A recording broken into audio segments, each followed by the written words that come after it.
Hello বন্ধুরা, এটা তোমরা দেখতে পাচ্ছ ইয়ামাহা R15 SL1 এর কুলেন্ট পাতা, কুলেন্টটা চলছে না। এটা আমরা কী করে চেক করব চলো তোমাদেরকে দেখাচ্ছি। আসো,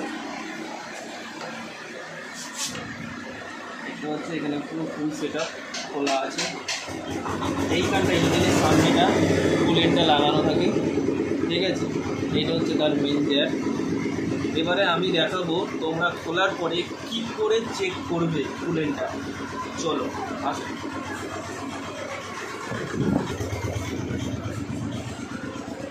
এটা হচ্ছে কুলেন্টের পুরো সেট আপটা, পাখাটা। এরকম একটা চার্জার মেশিন নিয়ে নেবে, ঠিক আছে। চার্জার মেশিন নিয়ে দেখতে পারবে এইখানের পাখাটা ঘুরছে।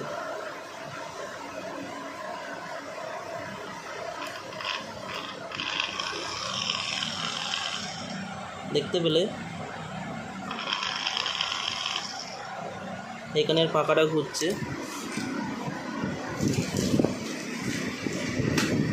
তাহলে তোমরা এরকমভাবে প্রথমে চেকিং করে নেবে, তারপর জিনিস পাল্টাবে, জিনিস রিপেয়ার করবে। যদি দেখো জিনিস ভালো আছে, এটাকে রিপেয়ার করে গাড়িতে ইনস্টল করে দেবে।